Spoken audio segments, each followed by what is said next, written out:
Okay, here we go. For this first part, we're actually going to do geometry in two different sections. The first one is two-dimensional geometry, which is basically any flat surface. Then from there, we'll go into three-dimensional geometry, which are your solid figures, and we'll do surface area and volume.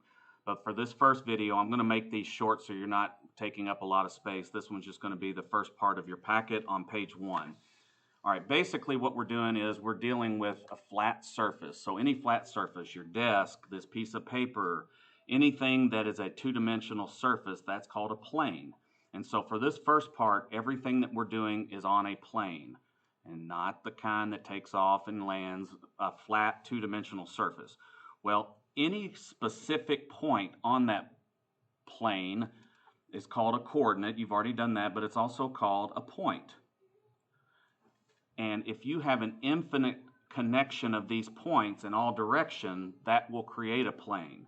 Well, for example, you've seen these before when we had this in our statistics unit. If you notice all these little dots, those are called pixels when you're making a printout. Well, the closer those pixels get together, those points, they will end up making a solid surface. Well, that solid surface is called a plane. And on that plane, there's certain things in geometry we want to highlight. The first is a point. When you have an infinite connection of points that go on forever and ever in both directions, that's called a line.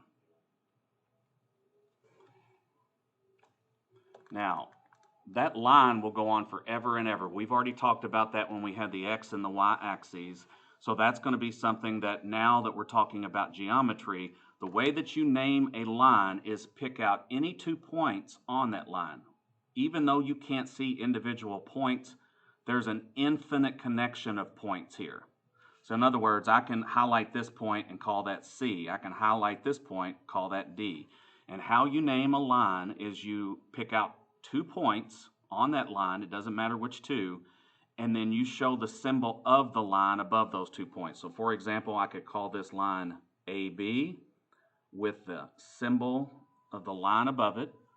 I could call this BA. It doesn't matter since it's going infinitely in both directions. It doesn't matter which way you go.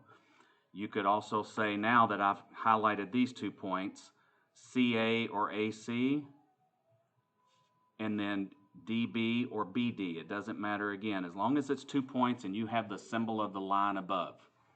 Now, assume that this line is going on forever and ever in both directions, and you get a pair of scissors in both hands, snip, snip, and you take just a section of that line. Well, that section, if you know, has 2 endpoints. It stops. This is something different. If it goes on forever, that's called a line. If it stops, this is called a line segment. In other words, it's just a portion of a line. And same theory, 2 points on that segment, except here's the difference. No arrows this time. You might see it written like this, or you actually might see books where they actually highlight the 2 points. But again, same exact setup. The only difference is you do not have the arrows. Well, now we're going on forever and ever, but now instead of having scissors in both hands, you only have a pair of scissors in one hand. And what you're going to do is stop the line from one direction and let it continue on forever in the other direction. This is something in math called a ray. Now, it matters on writing the ray because the endpoint and infinite in the other direction, so it matters which direction. Up here on these 2, it didn't matter the order, but this matters. So if you're going to name this ray, it matters where the endpoint starts. And if you notice, the endpoint starts at point A and goes through B forever.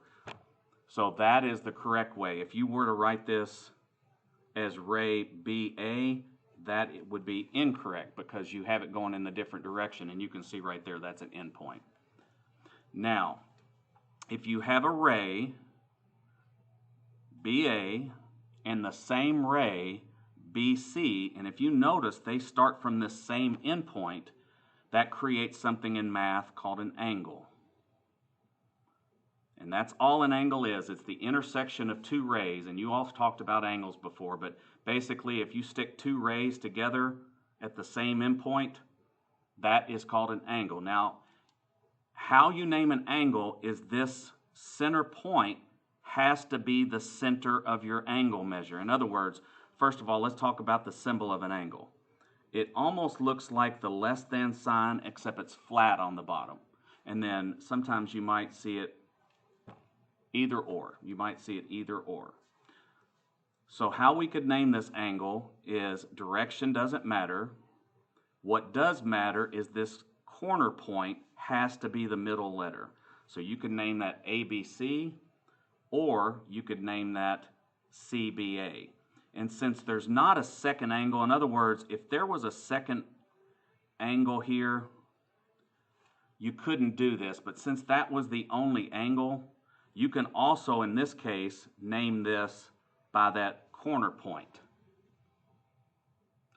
That corner point actually has a name. The point where two rays join, this little point right here, this is called the vertex.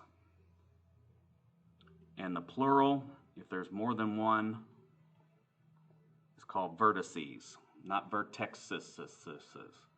Okay.